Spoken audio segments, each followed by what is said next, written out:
Welcome, Sammy. How are you? I'm good. How are you? I'm good, thank you. Thank you so much for spending the time with me today. Thanks for having me. Congratulations on winning Thank a you so prize. much. Yeah, at the Beethoven Festival, you did a great job. Thank you. It's such an honor to be here. Sammy, where do you live? I'm actually from New Jersey and I'm a junior at Montgomery High School right now. What's your favorite thing to do in school? I'd say my favorite subjects are English and German because I really like learning about how people that come from different cultures have different perspectives that are obviously kind of different from mine. Besides piano, I also really like to read and write. And then I also really like to watch YouTube. My favorite YouTube channel would be Two Step Violin. And I also really like to watch Glee on Netflix. When did you start learning the piano? I started learning when I was 3 with my aunt. And then when I was 10, I switched over with my current teacher, Professor Ingrid Clarefield. Have you always enjoyed playing the piano? Yeah, so as for the experience, I think everything from competitions and performing to lessons and practicing really helped me grow as a person. So it definitely helped me with my confidence. It also strengthened my ability to kind of empathize with other people more because to successfully perform a piece, I think you really have to understand the emotions within it, right? So yeah, it just really helped me with that. And that's kind of how I progressed throughout this experience. I've always liked playing the piano. I think it's really meditative because it really puts me in like a focus kind of zone and I kind of just block everything else out. So yeah. How do you approach learning? So I start off really slow. My teacher says I'm one of the slowest starters. So especially with the tempo, right? Um, I usually like to do that because it helps me become more careful. So it really eliminates the mistakes that I make later on. And it saves a lot of time with the whole learning process. And we also usually take recordings of other people and we listen to them and analyze them, but only after I have a feel for the piece itself. And specifically for this sonata, we actually looked at multiple recordings and their tempos. So I actually have a tempo chart here because my teacher thought it would be cool to show everyone. So as you can see, we have all the tempos listed out over here and all the different performers on the top over here. And it's just really interesting to see how with the same piece and different people, you can have such different tempos. What about technical issues? Technical issues would mostly just be a lot of repetitive practice, I think. And also, again, going back to the whole slow practicing, starting very slow. When I start very slow, it just kind of saves me from going back to the technical issues later and having to work more in the end.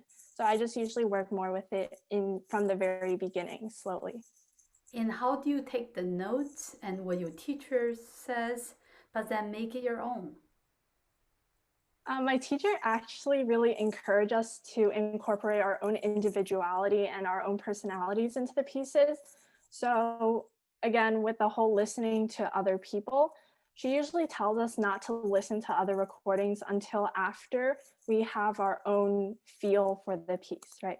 So, we kind of interpret it on our own and we think, oh, this piece is about this or whatever story we have behind it. And then after that, we go check other recordings to see how it lines up with ours so that we kind of have our own foundation before listening to other people's.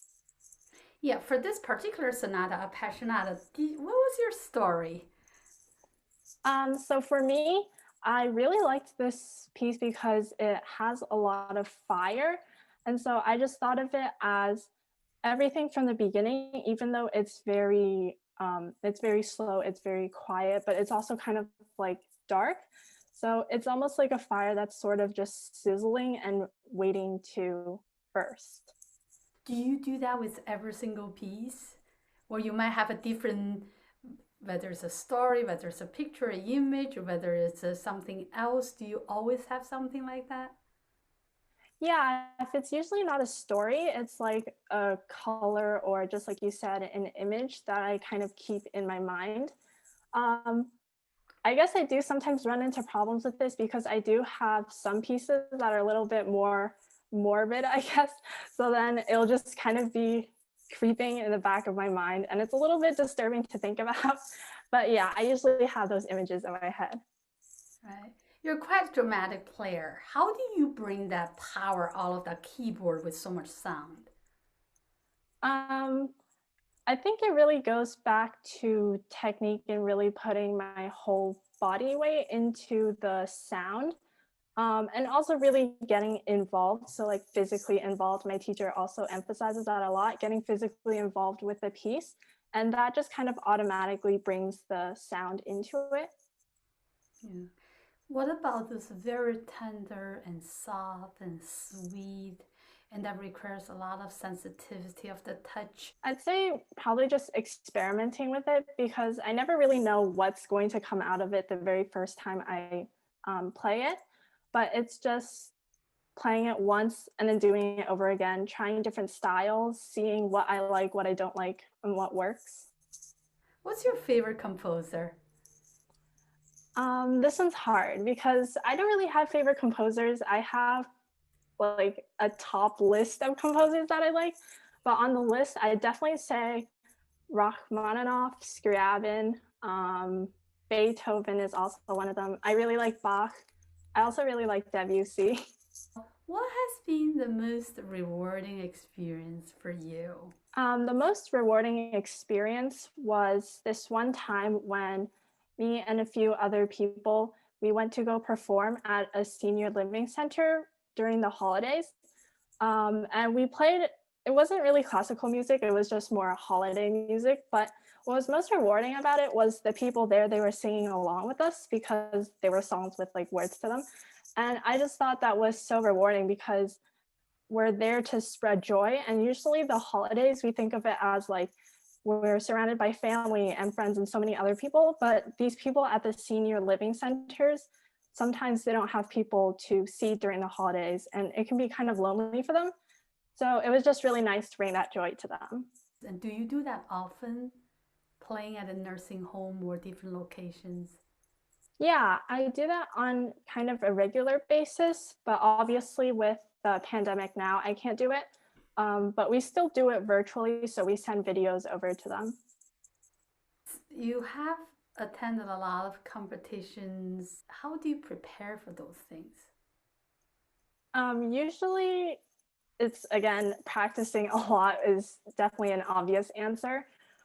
Psychologically preparing for them, it's when I know that I've practiced a lot and I worked really hard for it. It kind of just calms me down right before a competition.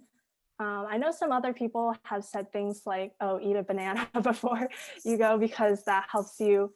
I think that gives you potassium and makes you a little bit more calm or happier. Yeah, so, but for me, it's usually just knowing that I practiced a lot and just having that kind of, just knowing that kind of just calms me down. And obviously, also, my teacher really helps me with that too because she's always telling me like how she knows that I have the potential to go to these kinds of things. Mm. How much do you practice a day? On weekdays or days that I have school, definitely not as much as I'd like to.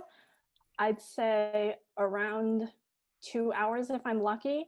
But then on weekends, I usually try to put more hours in because I have more time. So weekends are usually 3 to 4 hours. Do you find hard to balance your music study and school? Yeah, a little bit, especially, well, now that we're in virtual, it's not as hard anymore because school hours are shorter.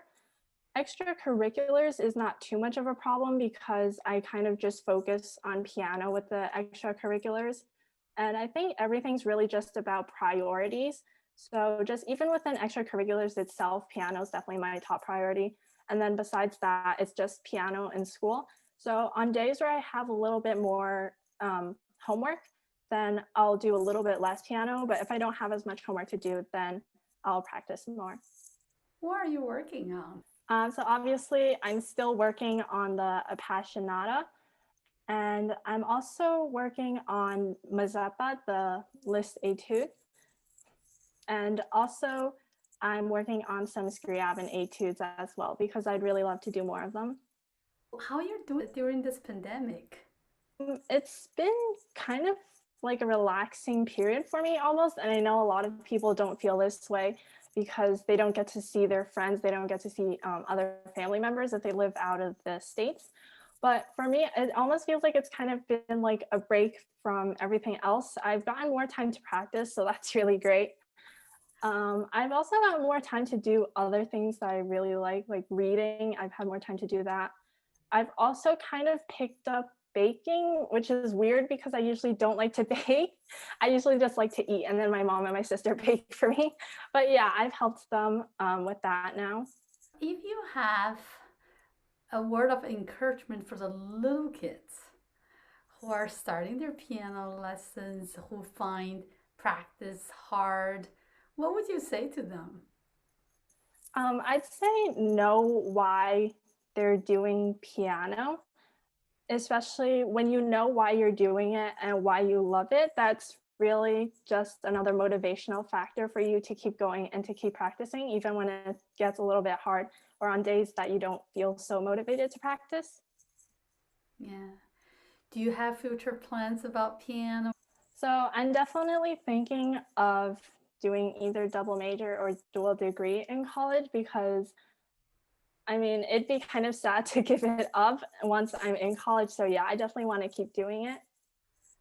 That's great. It sounds like you never have problem practicing. Yeah, because I know I really like this and no one is really forcing me to do it because I'm not doing it for anyone else. I'm doing it for myself. So yeah, it's never been that hard.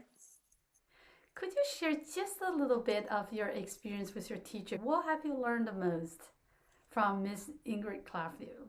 So she's really encouraging and also she's definitely strict. She really expects a lot from all of her students, except she's never harsh. And I think the most special thing about her is that, like I've said before, she really encourages us to bring ourselves into our playing. So none of us play the same, none of us all look the same. We're all very different, even though we all come from the same teacher. And I think that's one of the most important things. Oh, thank you so much. Thank you. Thank you so much for having me.